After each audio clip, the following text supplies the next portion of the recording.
Hello students, welcome to my YouTube channel K study point. आज के इस वीडियो में हम पोल साइंस डिसिप्लिन का यूनिट 2 करने वाले हैं, जिसका नाम है अवधारणा, स्वतंत्रता, समानता, न्याय और अधिकार। देखिए, ये आपकी न्यू एजुकेशन पॉलिसी के अकॉर्डिंग है और DU, SOL, NCBAB और अदर सबके लिए ये वीडियो बहुत इंपॉर्टेंट होने वाली है और फर्स्ट सेमेस्टर का है ये आपका। और ये आप देख सकते हैं, ये आपके BA programme minor paper part 2 discipline A1, part 3 और डिसिप्लिन B1 सेमेस्टर 1 इन सब के लिए है। ये आप देख लीजिएगा। वीडियो स्टार्ट करने से पहले हम अपना सिलेबस देख लेते हैं। देखिए, हमने यूनिट 1 ऑलरेडी किया हुआ है। अगर आपने अभी तक यूनिट 1 नहीं देखा है तो प्लीज़ जाकर पहले यूनिट 1 देख लीजिए। आज की इस वीडियो में हम यूनिट 2 करने वाले हैं। यूनिट 2 में हम स्वतंत्रता करेंगे, समानता, न्याय, अधिकार, ये 3 अवधारणाएं हम नेक्स्ट वीडियो में करेंगे। और ये आपका पूरा BA programme political science discipline का सिलेबस है। ये देखिए, आपके यूनिट 2 के टॉपिक्स हैं। आज के इस वीडियो में हम सिर्फ स्वतंत्रता के बारे में करने वाले हैं, तो जो इम्पोर्टेंट टॉपिक होगा सिर्फ वही हम कवर करेंगे, क्योंकि जो इम्पोर्टेंट नहीं है उसे करवाने का कोई फ़ायदा नहीं है। तो देखिए, ये समानता और न्याय, अधिकार, ये 3 टॉपिक हम नेक्स्ट वीडियो में कंप्लीट करेंगे। तो चलिए, आज के इस वीडियो को हम स्टार्ट करते हैं। फर्स्ट टॉपिक है आपका स्वतंत्रता। स्वतंत्रता शब्द का अर्थ है आज़ादी। स्वतंत्रता शब्द का अंग्रेजी प्राय लिबर्टी है। लिबर्टी लीवर शब्द से बना है, जिसका अर्थ होता है मुक्त या स्वतंत्र। इसका मतलब है बंधनों का अभाव होता है। बंधनों का अभाव मतलब जहाँ पे बंधनों की कमी होती है, जहाँ पे कोई रोक टोक नहीं होता है। चलिए आगे देखते हैं। स्वतंत्रता का परिचय अब देख लेते हैं। स्वतंत्रता को विभिन्न तरीकों से समझा जा सकता है, अर्थात बोलने की स्वतंत्रता, घूमने की फिरने की स्वतंत्रता, मनपसंद कार्य करने की स्वतंत्रता, किसी भी धर्म को मानने और अपनी पसंद के धर्म का प्रचार करने की स्वतंत्रता। स्वतंत्रता में किसी भी प्रकार के प्रतिबंधों का अभाव होता है। मतलब क्या है कि स्वतंत्रता का मतलब ही यही है कि हर तरीके के बंधनों का अभाव, उसकी कमी, कि कोई भी रोक टोक ना हो सके। जहाँ कोई व्यक्ति बिना किसी बाधा के अपनी इच्छा से कुछ भी कर सकता है, उसे ही हम क्या कहते हैं? स्वतंत्रता कहते हैं। चलिए आगे चलते हैं। स्वतंत्रता को बेहतर तरीके से समझने के लिए उदाहरण, खुली हवा में उड़ने के लिए पिंजरे में बंद पक्षी की इच्छा। अब जो बंद पक्षी होता है वो क्या चाहता है कि खुली हवा में अगर वो उड़ेगा तो वो उसकी क्या हो जाएगी? स्वतंत्रता हो जाएगी। कैदी को खुद को जेल से मुक्त करने और स्वतंत्र जीवन जीने की इच्छा। एक लंबे समय से बीमारी की वजह से अस्पताल में भर्ती व्यक्ति की घर जाने की इच्छा। स्वतंत्रता का अर्थ यह भी है कि जीवन में किसी भी चीज़ का बाधा ना होना। तो हम यह कह सकते हैं कि स्वतंत्रता का अर्थ अलग अलग लोगों के लिए अलग अलग है। किसी भी अवरोध के अधीन होने के कार्य करने की स्वतंत्रता, मतलब किसी भी चीज़ के लिए जब हम ये खुद से निर्णय लेते हैं कि हम ये चीज़ कर सकते हैं और कोई हमें उस चीज़ में रोके ना, अवरोध कोई ना बने, तो वो क्या होता है? वो हमारा स्वतंत्रता होता है। स्वतंत्रता किसी कार्य को करने या आनंद लेने की शक्ति, क्षमता का प्रतीक है। चलिए आगे देखते हैं। विचारकों के अनुसार राजनीति की क्या परिभाषा है? लॉस्की के अनुसार व्यक्ति के सुख के लिए आवश्यक सामाजिक परिस्थितियों पर किसी भी प्रकार की बाधाओं का अभाव। मतलब जब कोई भी व्यक्ति होगा वो सुख के लिए, है ना, वो अपनी खुशी के लिए कोई भी आवश्यक सामाजिक परिस्थितियों पर क्या कर सकता है? बिना किसी रोक टोक के कोई भी काम कर सकता है, तो उसको ही क्या बोलते हैं लॉस्की के अनुसार? स्वतंत्रता। हीगल के अनुसार स्वतंत्रता किसे कहते हैं? स्वतंत्रता का अर्थ राज्य के कानूनों का पालन है। अब ये कहते हैं कि अगर हम राजनीतिक या सरकार की जो कानूनें हैं ना, उसका अगर पालन करते हैं तो वही क्या हो जाती है? हमारी स्वतंत्रता हो जाती है। ये इनका अर्थ है, कहने का मतलब है। मैकफर्शन के अनुसार स्वतंत्रता का अर्थ है एक पूर्ण मानव के रूप में कार्य करने की स्वतंत्रता। मतलब अगर आप एक अच्छे और पूर्ण मानव हैं, तो अगर आप कोई भी काम को अच्छे से करते हैं तो वो आपकी स्वतंत्रता होती है। रूसो के अनुसार क्या कहना है कि स्वतंत्रता सामान्य इच्छा का पालन करने में है, कि आपकी जो इच्छा हो वो अगर आप करते हो तो वो आपकी क्या है? स्वतंत्रता है। मिल क्या कहते हैं? स्वतंत्रता प्रत्येक व्यक्ति द्वारा अपनी मर्जी से अपना सुख ढूंढने का अवसर है कि जहाँ वो इंसान चाहता है कि उसको इस चीज़ में खुशी है, वही चीज़ अगर वो ढूंढ ले, उस अपनी खुशी ढूंढ ले किसी भी चीज़ में, तो वही उसकी क्या हो जाती है, स्वतंत्रता का अवसर बन जाती है। जितनी देर वह दूसरों के इसी तरह के सुख ढूंढने में बाधा नहीं डालता, जब तक वो अपने स्वतंत्रता के लिए क्या करे, दूसरे की स्वतंत्रता को ख़त्म ना कर दे, बाधा ना बन जाए उसके लिए, तो वो क्या हो जाएगी, वो उसकी स्वतंत्रता तो होगी लेकिन सामने वाले के लिए क्या होगी, उसकी स्वतंत्रता वो छीन लेगा। तो ऐसा कुछ भी नहीं करना चाहिए। आपका स्वतंत्रता का क्षेत्र। स्वतंत्रता का क्षेत्र में हम क्या देखते हैं कि क्या क्या स्वतंत्रता के अंदर आ जाता है, इसका क्षेत्र क्या क्या है। स्वतंत्रता में प्रमुख मुद्दा व्यक्तियों और समाज के बीच दावों का समायोजन है। समायोजन का मतलब क्या होता है, इसका मतलब होता है एडजस्टमेंट, या आप बोल सकते हो कि सुधार। कि स्वतंत्रता क्या चीज़ है, व्यक्ति और समाज के बीच सुधार करना या उसके बीच एडजस्टमेंट करना, यही स्वतंत्रता है। यहाँ राज्य महत्वपूर्ण भूमिका निभाता है। राज्य से मतलब क्या है, राज्य का मतलब है एक सरकार, क्योंकि यह उनके संबंधों को नियमित रूप से करने के लिए साधन या एजेंसी है। नियमित का मतलब क्या होता है, नियमित का मतलब होता है आपका रेगुलर, कि रेगुलर जो काम जो भी चीज़ वो करते हैं, किस वो साधन क्या है, राज्य एक साधन है या एजेंसी आप बोल सकते हो, कि वो क्या करता है, व्यक्ति और समाज के बीच समायोजन करता है, उसमें सुधार लाने की कोशिश करता है, एडजस्टमेंट करने की कोशिश करता है। अगर व्यक्ति के स्वतंत्रता के लिए समाज के हित की अवहेलना की जाए, अगर किसी व्यक्ति के लिए उसकी स्वतंत्रता को छूट दे दी जाए और समाज के बहुत सारे लोगों का अवहेलना कर दिया जाए कि उनके हित के लिए, उनके भलाई के लिए क्या चीज़ है, तो क्या हो जाएगा, स्वतंत्रता देने के लिए उस व्यक्ति को एक लाइसेंस देना होगा। आप जानते हो ना कि जो बड़े बड़े लोग होते हैं, पार्टियां होती है, वो क्या करते हैं, वो आराम से रूल को अनफॉलो कर देते हैं, लेकिन फिर भी उन पे कोई चार्ज नहीं लगता है। वो ऐसा क्यों होता है, क्योंकि उनके पास कहीं ना कहीं वो लाइसेंस मिल जाता है कि वो एक बड़े आदमी, तो वो चीज़ वो कर सकते हैं, उनकी स्वतंत्रता है उनको ये सारी चीज़ें करने का। तो अगर बाकी समाज की भलाई को नहीं देखते हुए और सिर्फ एक व्यक्ति के स्वतंत्रता को देखा जाए, तो कहीं न कहीं ये देखा जाता है कि बाकी के साथ अन्याय हो सकता है। उसका परिणाम यह होगा कि बिना शर्त के स्वतंत्रता को सौंप देने की वजह से स्वतंत्रता का नुकसान हो सकता है। इसलिए स्वतंत्रता और लाइसेंस के बीच अंतर होना आवश्यक है ना? दूसरी ओर स्वतंत्रता की सीमा, हद एवं अधिकार के बीच उचित सीमा निर्धारित होनी चाहिए। किसी भी एक व्यक्ति को शक्तिशाली ना बना दे, कि एक व्यक्ति को अगर शक्तिशाली ज़्यादा शक्ति मिल जाएगा तो वो क्या करेगा, और वर्गों का शोषण करने लगेगा, है ना, और वो हद पार कर सकता है उस चीज़ों का। इसलिए किसी भी इंसान को अधिकार मिलने चाहिए स्वतंत्रता का, लेकिन इतना भी नहीं मिलना चाहिए कि वो उस चीज़ का गलत इस्तेमाल करे। लाइसेंस। अब स्वतंत्रता का लाइसेंस होता क्या है, जब स्वतंत्रता किसी भी प्रकार के प्रतिबंधों की गैर हाजिरी या उनको हटा देना होता है, तो ऐसे में अन्य व्यक्तियों के हित के प्रति नज़रअंदाजी देखी जाती है, तो इसे ही स्वतंत्रता का लाइसेंस कहा जाता है। ऐसी स्थिति सामाजिक व्यवस्था के लिए, रखरखाव के लिए अच्छी नहीं है। उस मामले में एक व्यक्ति की स्वतंत्रता दूसरे व्यक्ति के लिए बाधा या उत्पीड़न बन सकता है। कैसे अब बाधा उत्पीड़न बन सकता है एक आदमी की स्वतंत्रता, कुछ एग्जाम्पल हम देखते हैं इसके। देखिए, जैसे कि भेड़िए की स्वतंत्रता निर्दोष भेड़ों की मौत की कीमत है। अगर एक स्वतंत्र भेड़ को छोड़ दिया जाएगा खुली आज़ादी में, तो वो क्या कर सकता है, और भेड़ियों को मार सकता है। जैसे कि बड़ी मछली छोटे को निगलने के लिए स्वतंत्र होगी, तो इसी तहत अगर किसी भी इंसान को खुली आज़ादी बहुत ज़्यादा दे दी जाएगी, तो वो क्या कर सकता है कि समाज के जो दूसरे लोग हैं उनका शोषण कर सकता है और उसका गलत फ़ायदा उठा सकता है।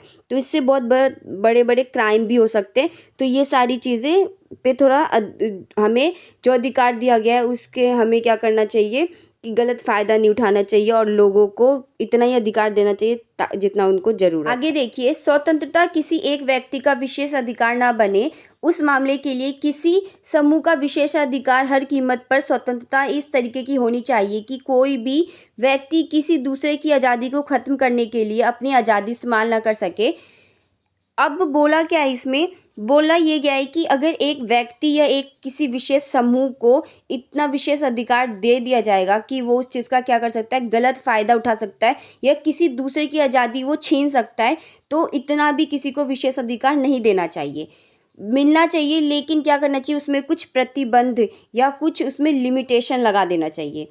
एल.टी. हॉबहाउस क्या कहते हैं, एक अपरिवर्तित स्वतंत्रता सभी सशर्त, सशर्त का मतलब होता है लागू या निर्भर, सेवा होगी। मतलब क्या करेगा, एक अपरिवर्तित स्वतंत्रता एक इंसान के लिए तो लागू हो जाएगा, उस पे निर्भर हो जाएगा, उसके लिए भलाई का होगा, लेकिन औरों के लिए वो नुकसान होगा। लेकिन एक और इसके विपरीत स्वतंत्रता का आनंद सभी को लेना चाहिए, साथ ही साथ सभी पर कुछ प्रतिबंध लगाए जाने चाहिए।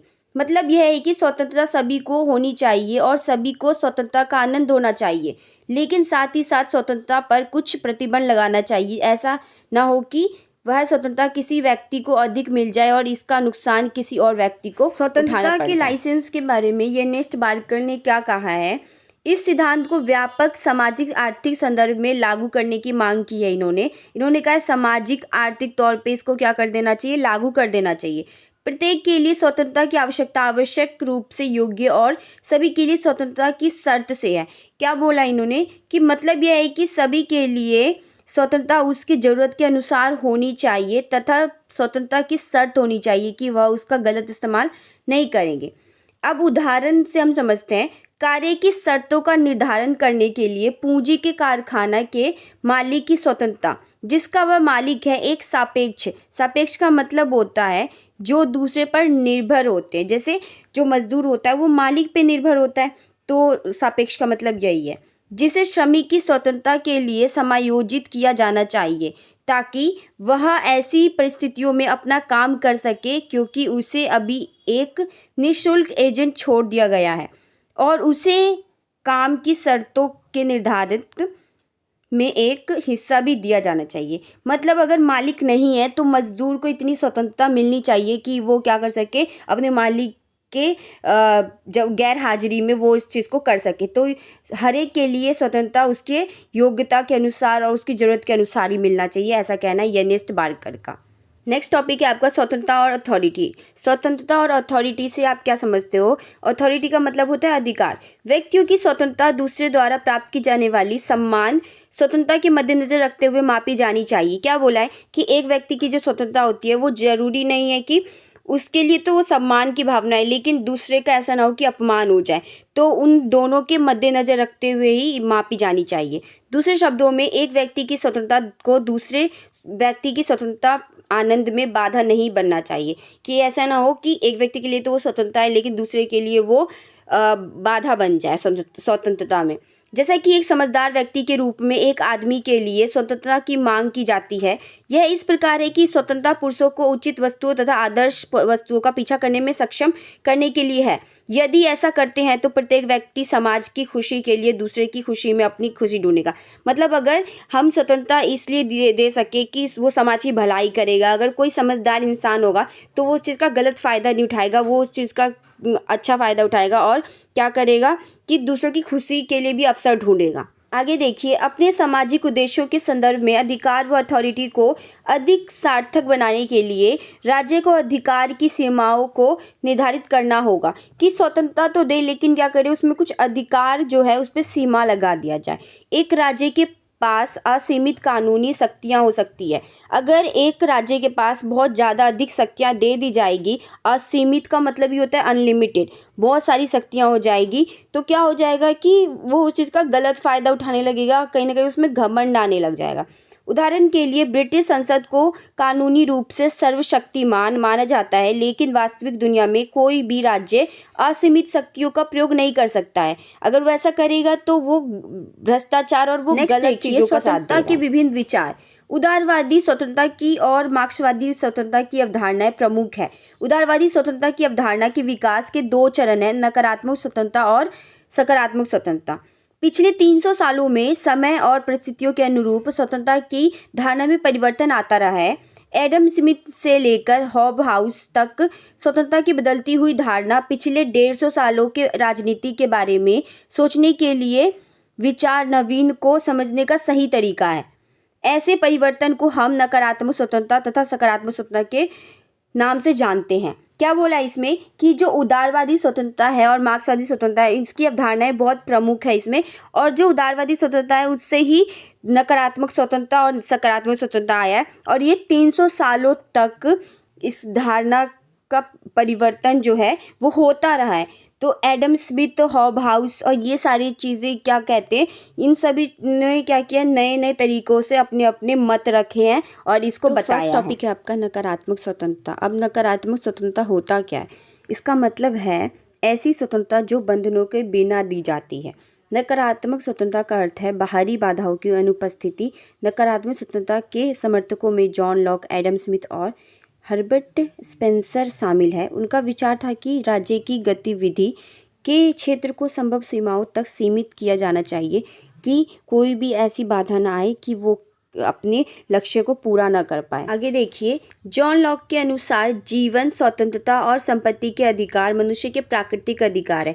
क्या बोला इन्होंने कि जो जीने का अधिकार है, स्वतंत्रता है, संपत्ति का जो अधिकार है, ये सारे हमारे प्राकृतिक नेचर ने हमें दिया ये अधिकार, जो कि हर एक इंसान को मिलनी चाहिए।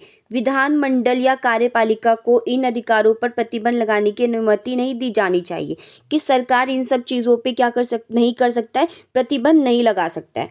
एडम स्मिथ कहते हैं कि लाइसेंस फेयर का मतलब के सिद्धांत को प्रतिपादित किया तथा सरकार को व्यवसाय, वित्त या लोगों की आर्थिक स्थितियों में हस्तक्षेप नहीं करना चाहिए। अब लाइसेंस फेयर क्या था, इसका मतलब, या इस आप बोल सकते हो कि इस सिद्धांत का मतलब था कि सरकार को किसी की व्यवसाय या वित्त या किसी परिवार की आर्थिक स्थिति पर हस्तक्षेप नहीं करना चाहिए। हर्बर्ट स्पेंसर भी इस विचार को मानते हैं। जे.एस. मिल का वर्णन है कि मनुष्य के दो प्रकार के कार्य होते हैं। पहला होता है आत्मसंबंध और दूसरा होता है अन्य संबंध। आत्मसंबंध में क्या आता है, जब वो स्वयं संबंधित क्रियाओं का केवल कर्ता पर प्रभाव पड़ता है, जब वो खुद के लिए करता है और उसके जीवन में उसके किए हुए काम का प्रभाव पड़ता है, तो उसे आत्मसंबंध कहते हैं। और अन्य संबंध क्या होता है, जबकि अन्य कार्य के संबंध में दूसरे के अस्तित्व पर प्रभाव पड़ता है। जब वो कोई भी काम करता है और दूसरों के अस्तित्व पर प्रभाव पड़ता है, या जो भी वो किया है उसने और दूसरे की स्वतंत्रता पर प्रभाव पड़ता है, तो उसको अन्य संबंध कहते हैं। उदाहरण के लिए यह कार्य मजाक करने की स्वतंत्रता को प्रभावित करते हैं। अश्लील व्यवहार, शराब के प्रभाव के तहत बकवास करना, चोरी करना। क्या बोला है कि देखिए, जैसे ये नकारात्मक स्वतंत्रता में क्या कहा जाता है कि हर एक इंसान को पूरा स्वतंत्रता दिया जाना चाहिए, कि वो हर चीज़ कर सके, है ना, अपनी कामयाबी कर सके, या किसी भी चीज़ में उसे आज़ादी मिलनी चाहिए। तो कहीं न कहीं ये क्या होता है, एक मजाक भी बन जाता है। क्यों? क्योंकि अगर ऐसा होगा तो क्या हो जाएगा कि हर एक इंसान जो शराब के प्रभाव में आकर क्या करता है, बकवास करता है, उसको भी पूरी आज़ादी हो जाएगी। चोरी करने वाले को भी पूरी आज़ादी हो जाएगी कि वो चोरी करे। ये आपका प्रिंटिंग मिस्टेक है। सुंदर कार्य को करने से समाज को रोकना उचित होगा। फिर अगर कोई अच्छा काम कर रहा है तो समाज में क्या किया जाएगा, उस चीज़ को रोका जाएगा, तो मतलब वो पूरा स्वतंत्र है उस चीज़ के लिए। लेकिन अन्य गतिविधियां हैं जिनके लिए लोगों को स्वतंत्रता प्रदान की जानी चाहिए, लेकिन बोला गया है कि ये सारी जो चीज़ें उसमें स्वतंत्रता देनी आवश्यक नहीं होती, क्योंकि ये सारी चीज़ें क्या है, गलत है। लेकिन जो अच्छे लोगों की भलाई के लिए उस चीज़ में लोगों को पूरी स्वतंत्रता दी जानी चाहिए। खाने पीने का सामान, जैसे खाने पीने के सामान में आपको पूरी आज़ादी होनी चाहिए, कि आप किसी भी कल्चर से हो, या आप बाहर विदेश का खाना खाना चाहते हो या अपने देश का खाना चाहते हो, किसी भी राज्य का खाना चाहते हो, तो आप खा सकते हो। एक धर्म जिसका वह पालन करता है, जिसका आप हिंदू, मुस्लिम, ईसाई, सिख जो भी हो, आप किसी भी धर्म का क्या कर सकते हो, पालन कर सकते हो। आपको पूरी स्वतंत्रता है उस चीज़ में। और पेशे की एक पसंद एक व्यक्ति के निजी मामले में है। अगर कोई एक पेशा है जिसके बारे में आप अच्छे से जानते हो, या आपको उस चीज़ में रुचि है, तो आप उस चीज़ को पूरे अच्छे से कर सकते हो और पूरी स्वतंत्रता है आपको उस चीज़ करने के लिए। तो आई होप आपको समझ आ गया होगा ये उदाहरण। नेक्स्ट देखिए, नकारात्मक स्वतंत्रता की विशेषता। नकारात्मक स्वतंत्रता की धारणा प्रारंभिक उदारवाद के व्यक्तिगत, समाज और राज्य के प्रति मौलिक दार्शनिक विचारों पर आधारित है। यह व्यक्ति के व्यक्तिगत इच्छा, उसकी बौद्धिकता और मूलभूत अच्छाई में विश्वास करती है। कि क्या मानना है कि उदारवाद लोग किस चीज़ पे विश्वास करते हैं, व्यक्तिगत, समाज और राज्य के प्रति मौलिक दार्शनिक विचारों पर आधारित है उदारवाद। और ये क्या करता है, मूलभूत अच्छाई जो है इंसान की, उसकी जो बुद्धि है ना, बौद्धिकता है, वो उस पर विश्वास करती है। व्यक्ति बुद्धिमान प्राणी है, वह अपना हित और अहित दोनों जानता है। हित का मतलब उसकी अच्छाई और अहित का मतलब उसका बुरा। वह सामाजिक बंधन हो या राजनीतिक बंधन हो, व्यक्ति के विकास में बाधा उत्पन्न करते हैं। राजनीतिक, सामाजिक, ये क्या करते हैं, स्वतंत्रता के विकास में कहीं ना कहीं बाधा बन जाते हैं। राज्य की भूमिका सीमित होनी चाहिए। क्या मतलब है कि राज्य की जो भूमिका होगी वो बहुत ही कम होनी चाहिए, हस्तक्षेप बहुत कम होना चाहिए व्यक्ति की स्वतंत्रता में राज्य का, क्योंकि राज्य की भूमिका, राज्य की हस्तक्षेप व्यक्ति के स्वतंत्रता को कम कर देती है। क्योंकि जितना ज़्यादा राज्य का हस्तक्षेप होगा, उसमें रुकावट बनेगा राज्य, उतना ही व्यक्ति की स्वतंत्रता क्या हो जाएगी, कम हो जाएगी। आगे देखिए, स्वतंत्रता पर जे.एस. मिल के विचार। अब स्वतंत्रता पर क्या है, जे.एस. मिल के क्या विचार है, ये हम देखते हैं। ये मोस्ट इम्पॉर्टेंट क्वेश्चन है कि ये आ ही जाता है ज़्यादातर कि स्वतंत्रता पर जे.एस. मिल के विचार क्या है। जे.एस. मिल नकारात्मक स्वतंत्रता के पक्ष में थे। यह व्यक्तिवादी थे तथा इन्हें स्वतंत्रता का पिता कहा जाता था। सकारात्मक स्वतंत्रता को ये क्या करते हैं, पक्ष देते हैं, उनके पक्ष में है ये। और यह व्यक्तिवादी है। व्यक्तिवादी मतलब कि ये कहते हैं कि जो इंसान है वो स्वयं ही संप्रभु, मतलब वो अपने ही चीज़ का अधिकारी है, वो स्वतंत्रता, उसको पूरा हक है कि उसे स्वतंत्रता मिले। व्यक्तिवादी का मतलब ये होता है जो किसी एक इंसान की बात करता है, जो इंसानों की व्यक्ति की बात करता है, व्यक्तित्व की बात करता है, वो व्यक्तिवादी कहलाता है। यह स्वतंत्रता में किसी भी प्रकार का प्रतिबंध के सख्त खिलाफ थे।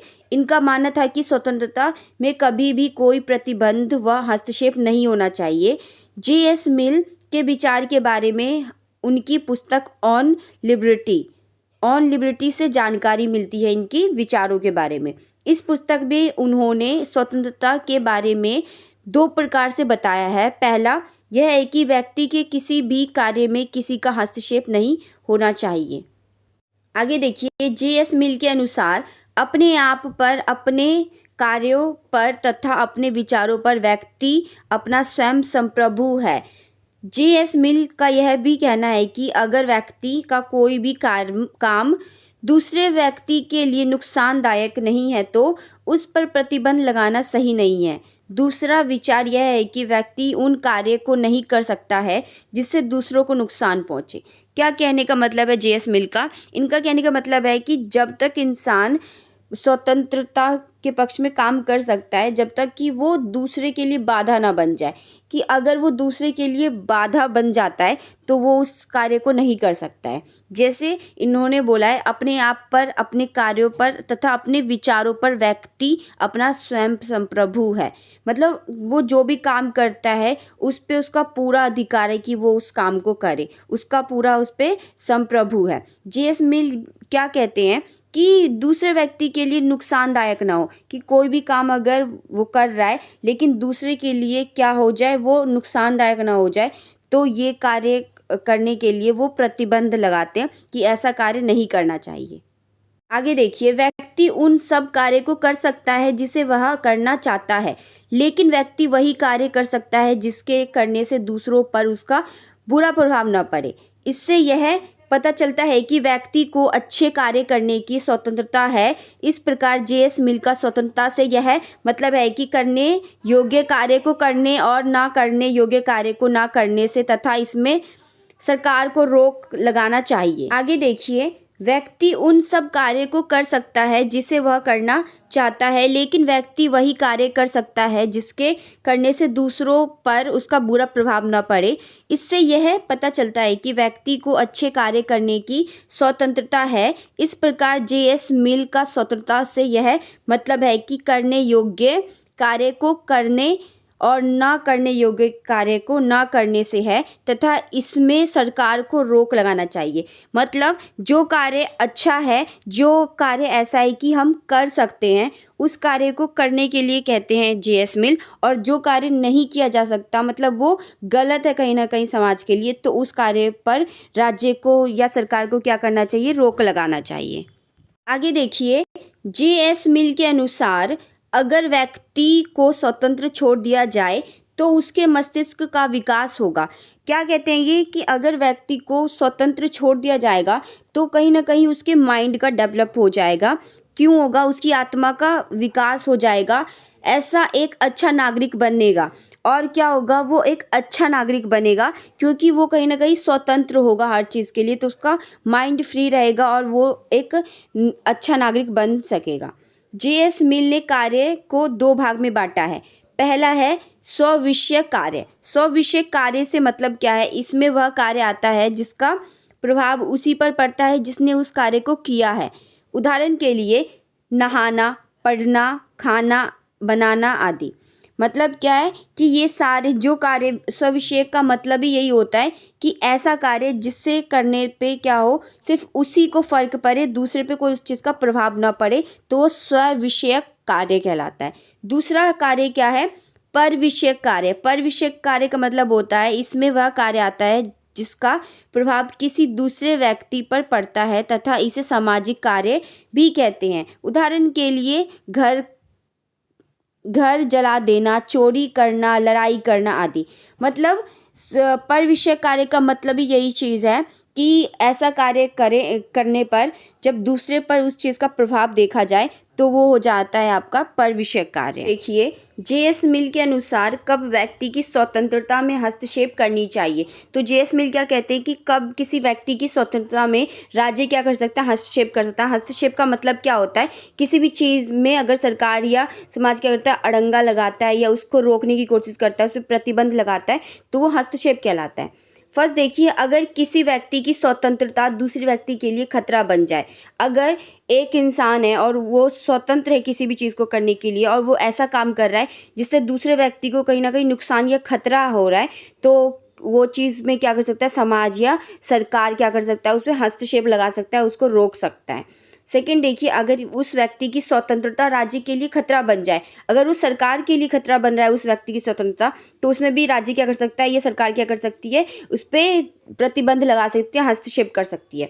थर्ड देखिए, अगर किसी समाज के लिए खतरा बन जाए, अगर वो समाज के लिए खतरा बन रही है उस व्यक्ति की स्वतंत्रता, तो क्या कर सकता है? राज्य उसके लिए भी प्रतिबंध लगा सकता है। अगर कोई खुदकुशी करने की कोशिश करे, अगर कोई इंसान है वो आत्महत्या करने की कोशिश करता है, तभी भी कहीं न कहीं वो क्या कर रहा है कि स्वतंत्रता का गलत फ़ायदा उठा रहा है, तो उसमें भी क्या कर सकता है? समाज और राज्य हस्तक्षेप है हमारे बार्लिन और जे.एस. मिल। ये 2 ऐसे विचारक हैं जिनके बारे में बहुत ज़्यादा ही क्वेश्चन किए जाते हैं और एग्ज़ाम में पूछे जाते हैं, तो आप बार्लिन और जे.एस. मिल के विचार स्वतंत्रता पर क्या है, इसको ज़रूरी प्रिपेयर करके जाइएगा एग्ज़ाम के टाइम। तो देखिए, बार्लिन का विचार क्या है स्वतंत्रता पर, ये देखते हैं। तो बार्लिन की पहली जो साहित्यिक रचना थी वो थी 2 कॉन्सेप्ट्स ऑफ लिबर्टी। आप अन्य रचनाएं देख सकते हैं, of essay on liberty, Vicco and हर्डर की इनकी रचनाएं हैं और बहुत सारी इनकी रचनाएं हैं। ठीक है, तो बर्लिन भी नकारात्मक स्वतंत्रता से प्रभावित थे, ये भी नकारात्मक स्वतंत्रता के पक्ष में थे। बार्लिन स्वच्छंदतावादी विचारधारा से प्रभावित थे। अब स्वच्छंदतावादी विचारधारा है क्या? ये विचारधारा ऐसी विचारधारा है जिसमें बोला जाता है कि कोई एक इंसान है, उसको उसकी इच्छा के अनुसार कोई भी कार्य करने की पूरी छूट मिलनी चाहिए, उसको आज़ादी दी जानी चाहिए। तो ये जो ऐसी जो विचारधारा होती है उसको ही स्वच्छंदतावादी कहते हैं। तथा यह भी व्यक्ति की स्वतंत्रता पर खुद की इच्छा से कार्य करने को बढ़ावा देते हैं। इनका भी कहना है कि राज्य को किसी व्यक्ति की स्वतंत्रता में हस्तक्षेप नहीं करना चाहिए। तो आई होप आप समझ गए होंगे। आगे देखिए, स्वच्छंदतावादी स्वतंत्रता पर अधिक जोर देते हैं। जो स्वच्छंदतावादी लोग होते हैं वो क्या कहते हैं कि किसी व्यक्ति की स्वतंत्रता पर बहुत अधिक बल देते हैं, जोर देते हैं। स्वच्छंदतावादी को बार्लिन, मिल्स, फ्रीडमैन, नोजिक, ये सभी विचारक हैं जो इनको बहुत ज़्यादा मानते हैं और इसके पक्ष में हैं। यह विचारक स्वच्छंदतावादी विचारधारा के समर्थक है तथा यह सब मानते हैं कि सरकार को व्यक्ति की स्वतंत्रता में हस्तक्षेप नहीं करनी चाहिए तथा व्यक्ति को उसके इच्छानुसार कार्य करने की स्वतंत्रता मिलनी चाहिए। बार्लिन पूंजीवादी व्यवस्था तथा मार्क्सवादी व्यवस्था दोनों को ही मानते हैं, क्योंकि इन्होंने कई जगह मार्क्सवादी व्यवस्था को भी समर्थन किया है। तो अगर आपसे पूछे कोई कि बार्लिन क्या पूंजीवादी को मानते थे या मार्क्सवादी को मानते थे, तो आप बोलोगे इन दोनों को ही मानते थे। ऐसा इसलिए क्योंकि मार्क्स कहीं ना कहीं ये मार्क्सवादी विचारधारा के भी इन्होंने बहुत सारे ऐसे अपने बयान दिए या बहुत सारे ऐसे अपने विचार रखे जिसके तहत ये पता लगा सकते हैं कि मार्क्सवादी विचारधारा है ये। लेकिन पूंजीवादी भी विचारक से ही प्रभावित थे। क्यों? क्योंकि पूंजीवादी कहीं ना कहीं ये क्या कह रहे हैं कि एक व्यक्ति को पूरा स्वतंत्र छोड़ देना चाहिए किसी भी काम के लिए, तो वो कहीं ना कहीं पूंजीवादी को बढ़ावा देना है। तो इसलिए ये क्या है, दोनों के कहीं ना कहीं समर्थक है तथा उनके विचारों से यह पता चलता है कि पूंजीवादी व्यवस्था को भी मानते थे। बार्लिन का मानना है कि सरकार को नकारात्मक स्वतंत्रता की सुरक्षा करनी चाहिए तथा इनको सकारात्मक स्वतंत्रता पर बल नहीं देना चाहिए। मतलब नकारात्मक स्वतंत्रता में क्या चीज़ कि ये चाहते थे कि कोई भी इंसान अगर कोई भी चीज़ कर रहा है, कि अगर वो किसी का मर्डर ही क्यों ना कर रहा हो, लेकिन वो पूरा स्वतंत्र है, उसमें क्या कर सकता है, सरकार हस्तक्षेप नहीं कर सकता है। तो ये सारी चीज़ें कहते थे। बार्लिन के अनुसार व्यक्ति जैसा इस दुनिया में आया है वैसे ही उसको उसके हाल पर छोड़ देना चाहिए, क्योंकि व्यक्ति की वह प्राकृतिक अवस्था है। इनका कहना क्या था कि अगर कोई भी व्यक्ति गरीब आया है तो उसको गरीब ही छोड़ दो, या वो किसी भी तरीके से आए तो उसको वैसे ही छोड़ दो, क्योंकि वो क्या है, उसे भगवान ने बनाया, तो उसकी जो प्राकृतिक अवस्था है वो नेचुरल अवस्था है, उसको सरकार को हस्तक्षेप नहीं करना चाहिए कि वो अपने इच्छानुसार वो बदल सकता है अगर वो चाहता है, तो वह उसमें बदलाव लाना चाहता है या नहीं, उसकी निजी स्वतंत्रता है। बार्लिन के अनुसार इस अर्थ में राजनीतिक स्वतंत्रता केवल वह क्षेत्र है जिसके भीतर एक व्यक्ति बिना किसी दूसरे के अवरोध के कार्य कर सकता है। क्या मतलब है इसका कि बार्लिन कहते हैं कि राजनीतिक स्वतंत्रता जो होती है वो अगर कोई दूसरा व्यक्ति उसमें टांग ना अड़ाए, हस्तक्षेप ना करे, तो क्या कर सकता है, वो स्वतंत्र होकर वो अपना काम कर सकता है। ऐसा कहते हैं बार्लिन कहते हैं कि अगर मेरी गरीबी एक तरह की बीमारी थी जो मुझे भोजन खरीदने या यात्रा के लिए भुगतान करने से रोकती थी, या मेरे मामले को सुनती थी, जैसा कि आलस मुझे चलने से रोकता है, तो यह अक्षमता स्वाभाविक रूप से स्वतंत्रता की कमी के रूप में वर्णित नहीं होगी। मतलब कोई भी इंसान अगर गरीब पैदा हुआ है तो वो उसकी गलती है कि वो अपनी गरीबी को दूर नहीं कर रहा है, तो इसमें क्या है, सरकार का कोई भी दोष नहीं है या स्वतंत्रता का कोई भी दोष नहीं है, क्योंकि वो खुद अपनी मर्जी से गरीब बना बैठा है। समझ में आया आपको? इनके अनुसार स्वतंत्रता और लोकतंत्र के बीच कोई संबंध नहीं है, क्योंकि कोई भी मनुष्य अपना खुद का निर्णय लेकर कोई भी काम कर सकता है। अगर वह किसी के साथ बदतमीजी भी करता है तो वह उसका खुद का निर्णय है तथा उसकी खुद की स्वतंत्रता है। इसमें लोकतंत्र या सरकार कुछ नहीं कर सकती है। तो आपको बार्लिन के विचार समझ में आ गए होंगे कि ये क्या कहना चाहते हैं। आप इसको और भी बनाकर लिख सकते हो। जैसे ये और भी बहुत सारी चीज़ें कहते हैं कि बार्लिन के अनुसार अगर कोई भी इंसान खाना नहीं, मतलब वो पूरा स्वतंत्र है कि वो कोई भी चीज़ खा सकता है, लेकिन वो उस चीज़ को इसलिए नहीं खा पा रहा है क्योंकि उसके पास पैसे नहीं है, तो इसमें उसकी गलती है, ना कि सरकार की और ना कि स्वतंत्रता की। तो ये बहुत सारी चीज़ें ऐसी कहते हैं, तो आप बना के लिख सकते हो ये खुद से। नेक्स्ट देखिए, स्वतंत्रता के विभिन्न विचार। सकारात्मक स्वतंत्रता, पहले हमने क्या पढ़ा था, नकारात्मक स्वतंत्रता पढ़ा था, अब हम सकारात्मक स्वतंत्रता पढ़ेंगे। आपको पता है कि उदारवादियों ने हमें नकारात्मक स्वतंत्रता दी थी, जिसकी आलोचना की वजह से सकारात्मक स्वतंत्रता है जो अस्तित्व में आया था। तो उदारवादी जो नकारात्मक स्वतंत्रता देते हैं, कहीं ना कहीं लोगों को या विचारकों को क्या लगता है कि उसमें कुछ ना कुछ कमी है या गलत है। तो क्या होता है, इसमें जब परिवर्तन लाया जाता है तो बहुत सारी चीज़ इंक्लूड की जाती है, तो इसे ही हम बोलते हैं सकारात्मक स्वतंत्रता। देखिए, 19वीं शताब्दी के पहले के दौरान स्वतंत्रता की एक सकारात्मक अवधारणा विकसित हुई। मतलब 19वीं शताब्दी के पहले के दौरान, मतलब अंतिम वर्षों के दौरान स्वतंत्रता को सामाजिक आर्थिक परिस्थितियाँ अधिकार, समानता और न्याय के साथ जोड़ती है। तो उस टाइम पे जब परिवर्तन लाया गया तो इसमें क्या क्या चीज़ इंक्लूड किया गया, इसमें सामाजिक, आर्थिक, अधिकार, समानता और न्याय इन सबको जोड़ा गया।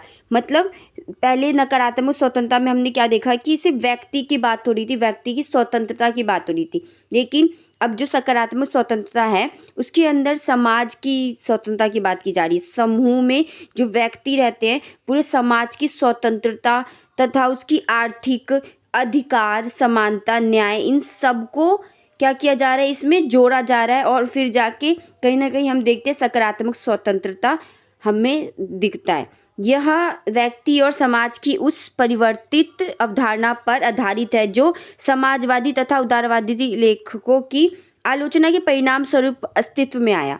कि जो समाजवादी लोग हैं और उदारवादी लोग हैं इनकी आलोचना हुई, उसके बाद हम देखते हैं कि कहीं ना कहीं सकारात्मक स्वतंत्रता अस्तित्व में आता है। आगे देखिए, ऐतिहासिक दृष्टिकोण से यह परिवर्तन Rousseau, Kant, Hegel, T H. Green, Bosanquet, Barker और लॉस्की लेखन की आदि रचनाओं से स्पष्ट हुआ। मैकफर्सन, रॉल्स, बर्लिन इस धारणा के समकालीन समर्थक थे। तो ये सारे जो विचारक हैं वो क्या है, सकारात्मक स्वतंत्रता के समर्थक है। कांट ने कहा है कि व्यक्ति में उच्च और निम्न स्वयं होते हैं। स्वतंत्रता तब आती है जब कोई व्यक्ति सार्वभौमिक कारणों के उससे स्वयं उसके अधीन करता है। क्या मतलब है कि कांट कहते हैं अगर कोई भी इंसान वो अपनी पर्सनैलिटी कब दिखाता है, जब वो या तो खुद को दूसरे के अधीन कर लेता है या दूसरे को खुद के अधीन कर देता है। तो ये चीज़ जो होगा वो उसके स्वभाव या उसके नेचर को दिखलाता है कि वो कैसा इंसान है। अगर वो कुछ गलत काम करता है और स्वतंत्रता का गलत फ़ायदा उठाता है तो कहीं ना कहीं वो उसके लिए गलत है, क्योंकि वो एक गलत इंसान है। अगर वो एक अच्छा इंसान है तो वो स्वतंत्रता का क्या करेगा, सही फ़ायदा उठाएगा। उन्होंने स्वतंत्र रूप से अवधारणा को स्वीकार करने से इनकार कर दिया। इन्होंने बिल्कुल ही मना कर दिया कि नकारात्मक स्वतंत्रता बिल्कुल ही गलत है। पुरुष महिला को तर्कसंगत और आत्म जागरूक प्राणी माना। उन्होंने कहा कि जो पुरुष या महिला है वो खुद ही समझदार प्राणी है, क्योंकि वो अपना अच्छा और दूसरों का बुरा नहीं कर सकते हैं। वो इतने समझदार है कि वो दूसरों का भी भला करेंगे और अपना भी भला करेंगे। लॉस्की, हॉबहाउस और मैकीवर का विचार था कि स्वतंत्रता अच्छी है, लेकिन मनमानी और अप्रिय कार्य करना स्वतंत्रता नहीं है, वह एक लाइसेंस है। हमने पिछले मतलब इसी यूनिट में आपने पिछले टॉपिक्स में पढ़ा था कि स्वतंत्रता का लाइसेंस क्या होता है। कि जब कोई भी इंसान उस किसी भी स्वतंत्रता का गलत फ़ायदा उठाता है और कोई भी काम करता है तो वो कहीं ना कहीं अपने आप को एक ऊंचा इंसान समझने लगता है और वो समझता है कि उसका एक लाइसेंस मिल गया है जिससे वो कुछ भी कर सकता है। तो ये जो चीज़ है, कहते हैं ये कि जो अप्रिय कार्य, जो गलत काम है वो नहीं करना चाहिए, स्वतंत्रता का फ़ायदा नहीं उठाना चाहिए। जॉन लॉक और एडम स्मिथ ने प्रत्येक कानून को स्वतंत्रता में कमी के रूप में माना है। कि वो मानते हैं जॉन लॉक के अनुसार कि जो भी कानून बनाए जाते हैं वो कहीं ना कहीं स्वतंत्रता में बाधा का काम करते हैं। ये देखिए, जबकि ग्रीन और लॉस्की ने कानूनों की एजेंसी के माध्यम से समाज में सुधार करना चाहा। ग्रीन और लॉस्की ने कानूनों की हेल्प लेकर क्या करना चाहा, समाज में सुधार करना चाहा। उनके अनुसार स्वतंत्रता का अर्थ यह बिल्कुल भी नहीं है कि प्रतिबंधों की अनुपस्थिति होगी उसमें, कि प्रतिबंध नहीं लगाए जाएंगे, ऐसा बिल्कुल भी नहीं है स्वतंत्रता में। यह आपके लिए कुछ करने के लिए एक अवसर को दर्शाता है। कि ये एक व्यक्ति की स्वतंत्रता को दर्शाता है कि वो कोई भी चीज़ कर सकता है जो करने योग्य है। मतलब जो काम उसके लिए अच्छा है, समाज के लिए अच्छा है, जिस काम को करने से उसको एक नया अवसर मिलेगा तो वो चीज़ वो कर सकता है। लॉस्की बताते हैं स्वतंत्रता से मेरा मतलब है ऐसे वातावरण का रख रखाव जहाँ पर व्यक्ति को अवसर मिलता है उसके लिए अच्छा करने का, जहाँ पर वो खुद के लिए अच्छा करता है तो उसे ही स्वतंत्रता कहते हैं। उदारवादी विचारधारा, अब उदारवादी विचारधारा से ही आपको पता है कि नकारात्मक स्वतंत्रता आई थी और इसी की आलोचना में सकारात्मक स्वतंत्रता को हम देखते हैं। तो सकारात्मक परिवर्तन 19वीं शताब्दी के अंतिम दशकों में आरंभ हुआ, जब यह अनुभव किया गया कि इस दर्शन को व्यक्तिवाद की संकुचित नींव पर स्थायी रूप से खड़ा नहीं किया जा सकता। कि जब व्यक्तिवाद की नींव पे ये पूरी तरह से खड़ा नहीं हो पाया व्यक्तिवाद आपको पता है कि इसमें क्या होता है, एक व्यक्ति और समाज की बात होती है। तो लेकिन जो हमारा नकारात्मक स्वतंत्रता था, उसके अंदर हम देखते हैं कि सिर्फ व्यक्ति की बात होती है। तो इसलिए कहीं न कहीं व्यक्तिवाद में ये पूरी तरह से खरा नहीं उतर पाता है। इस नए दृष्टिकोण का यह विश्वास था कि उदारवाद की केंद्रीय धारणा सामाजिक हित व्यक्तिगत हित के विपरीत है। कि व्यक्तिगत हित के विपरीत क्यों है? क्योंकि उसमें सिर्फ व्यक्ति की बात नहीं की जा रही, इसमें पूरे समाज के व्यक्तियों की बात की जा रही है। तो ये बिल्कुल उसके अपोजिट था का विचार है, जिसमें सभी लोग भागीदार बन सके। तो ये जो उदारवादी विचारधारा का जो नया वो पक्ष आया था, सकारात्मक परिवर्तन, इसके थ्रू हम देखते हैं कि उसमें सिर्फ सामाजिक हित, व्यक्तिगत हित की बात नहीं की जाती, उसमें व्यक्तिगत हित के विपरीत पूरे समाज के लोगों की बात की जाती है। तो इसमें क्या होगा, सभी लोग भागीदार बनेंगे और इसमें समानता, न्याय, अधिकार, ये सब चीज़ों को मिलाया जाएगा। आगे देखिए सकारात्मक स्वतंत्रता की विशेषताएं। स्वतंत्रता व्यक्ति के भौतिक और नैतिक विकास की आवश्यक शर्त है। अगर हमें भौतिक और नैतिक तौर पे विकास चाहिए तो हमारे लिए सकारात्मक स्वतंत्रता बहुत ही आवश्यक है। अब आपको ये पता होना चाहिए कि भौतिक विकास और नैतिक विकास होता क्या है। तो भौतिक विकास का मतलब है जो भी आपके शारीरिक विकास होते हैं, या आप बोल सकते हो जो आप नए नए स्किल्स सीखते हो, तो वो सारी चीज़ें जो आपके अंदर आती हैं वो आपकी होती है भौतिक विकास। नैतिक विकास क्या होता है?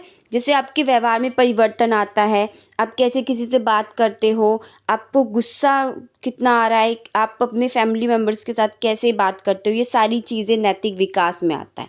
तो समकालीन संदर्भ में यह बंधनों का अभाव न होकर उन सामाजिक आर्थिक परिस्थितियों की उपस्थिति है जिनके अभाव में व्यक्ति के व्यक्तित्व का विकास नहीं हो सकता। क्या मतलब है कि अगर बंधनों का अभाव होगा, कि कोई भी रोक टोक नहीं होगा, तो इसका मतलब ये चीज़ बिल्कुल भी नहीं है कि वो स्वतंत्रता को हासिल कर पाएगा। क्यों? क्योंकि जैसे देखिए कोई भी बच्चा है ना, तो कोई बच्चे को आप नकारात्मक स्वतंत्रता में क्या देखते हो कि वो क्या कहते हैं, कोई भी चीज़ ऐसी नहीं होनी चाहिए जो बाधा बने उस व्यक्ति के स्वतंत्रता में। तो अगर ऐसा होगा कि व्यक्ति की स्वतंत्रता में बाधा नहीं बनेगा कोई भी चीज़, तो वो आगे चल के अपना विकास नहीं कर पाएगा ना, क्योंकि वो अगर गरीब है तो वो गरीब ही बना रह जाएगा, उसका कोई भी साथ नहीं देगा क्योंकि वो स्वतंत्र है। तो इसलिए कहीं ना कहीं ये चीज़ गलत है। तो बंधनों का अभाव होना चाहिए, लेकिन इतना ज़्यादा भी नहीं होना चाहिए, क्योंकि अगर बंधनों का अभाव नहीं होगा तो क्या एक जो व्यक्ति है वो कभी भी आगे विकास कर ही नहीं पाएगा। सभी प्रकार के बंधन बुरे नहीं होते हैं। सकारात्मक स्वतंत्रता का विचार है कि सामाजिक आवश्यकता के अनुरूप कुछ बंधन स्वतंत्रता के विरोधी ना होकर उसकी गारंटी होते हैं। कि कुछ है जो स्वतंत्रता ऐसी होती है जिसमें बंधन आवश्यक होती है, उसके विरोध में हम नहीं जा सकते हैं। लॉस्की क्या कहते हैं? स्वतंत्रता गलत तरीके के बंधन हटाकर सही तरीके के बंधन लगाना है।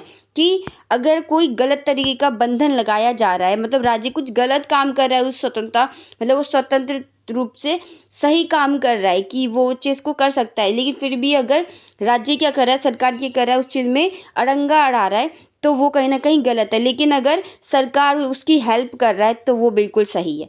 सामाजिक और कल्याणकारी कानून केवल इसी संदर्भ में ही उचित ठहराए जा सकते हैं। अगर कानून में कोई कल्याणकारी योजना लाया जाता है जिससे किसी इंसान या समाज का भला हो, तो वो हाथ से बिल्कुल ठीक है। स्वतंत्रता का उद्देश्य मानव का सामाजिक व्यक्ति के रूप में विकास करना है। सामाजिक हित के विरुद्ध स्वतंत्रता नहीं दी जा सकती। क्या मतलब है कि स्वतंत्रता का मतलब ही यही चीज़ होता है, उद्देश्य यही चीज़ होता है कि किसी मानव का विकास हो सके। स्वतंत्रता का मतलब ये बिल्कुल भी नहीं है कि दूसरे का नुकसान करके अपना विकास किया जाए। सकारात्मक स्वतंत्रता यह दृढ़ विश्वास है कि बिना समानता के, विशेषकर बिना संतोषजनक आर्थिक समानता के स्वतंत्रता संभव नहीं है। अगर आर्थिक समानता नहीं होगा समाज में तो कहीं भी हम ये नहीं बोल सकते कि स्वतंत्रता संभव है। स्वतंत्रता हो ही नहीं सकता वहाँ पे जहाँ पे आर्थिक विकास जो है ये या आर्थिक समानता जो है वो इक्वल नहीं है। केवल समानता ही स्वतंत्रता को सकारात्मक रूप दे सकता है। अगर समाज में समानता है, इक्वालिटी है, तभी जाके हम देख सकते हैं कि सकारात्मक स्वतंत्रता हो सकता है। स्वतंत्रता की एक अन्य शर्त है अधिकारों की उपस्थिति। इसी तरह सकारात्मक स्वतंत्रता न्याय और नैतिकता से भी जुड़ी हुई है। आपको पता है कि हमने अभी देखा है ना, सकारात्मक स्वतंत्रता होता क्या है, जिसमें आर्थिक समानता, न्याय और अधिकार ये सारी चीज़ें इंक्लूड हो जाती है। नैतिकता, ये सारी चीज़ें क्या हो जाती है, इसमें मिल जाती है, तब जाके कहीं ना कहीं सकारात्मक स्वतंत्रता बनती है। तो आप इसे समझ सकते हो। स्वतंत्रता का शत्रु ना होकर इसके विकास का महत्वपूर्ण साधन है। क्या बोला है कि जो सरकार है स्वतंत्रता का शत्रु नहीं है, बल्कि वो क्या कर सकता है, एक इंसान समाज का विकास करने के लिए महत्वपूर्ण साधन है। राज्य का कार्य व्यक्ति को अकेला छोड़ना नहीं है, बल्कि सकारात्मक कार्यों से वह अवसर सुविधाएं जुटाना है जिनसे स्वतंत्रता प्राप्त हो सके। कि ऐसी ऐसी सुविधाएं लाना है जिससे एक इंसान क्या कर सकता है, अपनी स्वतंत्रता को प्राप्त कर सकता है। मान लीजिए वो कहीं भी घूमने के लिए स्वतंत्र है, लेकिन उसका पैसे ही नहीं है, तो वो कैसे घूमेगा, है ना। तो ये सारी चीज़ें कब होंगी, जब सरकार क्या करेगी, नई नई पॉलिसी लाएगी, उसके लिए सुविधाएं जुटाएगी, तब जाके कहीं ना कहीं हम देख सकते हैं कि वो स्वतंत्रता को प्राप्त कर सकता है। आधुनिक राज्य में इस स्वतंत्रता को सुरक्षित रखने के कुछ उपाय हैं। अब आप जानते हो कि हमें आधुनिक राज्य में अभी के टाइम पे बहुत सारे ऐसे कानून बनाए गए हैं जिससे हम अपनी स्वतंत्रता को बचाकर रख सकते हैं। अधिकारों की संवैधानिक गारंटी, हमें संविधान में ये पूरा अधिकार मिला हुआ है कि अगर कोई भी अधिकार का हमारा हनन होता है तो हम हाई कोर्ट में जा सकते हैं। राजनीतिक सहभागिता, राजनीतिक शक्ति विकेंद्रीकरण, अगर कोई भी तानाशाह बन रहा है हमारे ऊपर, तो हम पूरा स्वतंत्र है कि उस पर आवाज़ उठाए। न्यायपालिका की स्वतंत्रता तथा न्यायिक जांच आदि, अगर हम चाहते हैं कि हमारे साथ कोई भी क्राइम हुआ है जिसका हम चाहते हैं कि वो दोबारा से जांच हो, तो हम वो करवा सकते हैं। हमें पूरा अधिकार है न्याय लेने का। न्यायपालिका स्वतंत्र रूप से जब ये काम करेगी तभी हम देख सकते हैं कि हमारी स्वतंत्रता सामने आएगी। तो आप इससे क्या समझते हो कि ये सारी चीज़ें क्या है, सकारात्मक स्वतंत्रता है। तो सकारात्मक स्वतंत्रता का मतलब यही चीज़ होता है जिसमें अधिकार, न्याय, आपका आर्थिक विकास, ये सारी चीज़ें, इक्वालिटी, ये सभी चीज़ें जब होती है तभी हम बोल सकते हैं कि एक इंसान स्वतंत्र होता है। पढ़ा कि स्वतंत्रता क्या होती है। अब स्वतंत्रता की अवधारणा हमने इस वीडियो में पूरी तरह से कंप्लीट कर लिया है। आगे आने वाली वीडियो में हम समानता, अधिकार और न्याय देखेंगे। तो थैंक्स फॉर वॉचिंग एंड के study point please like and subscribe कर दो।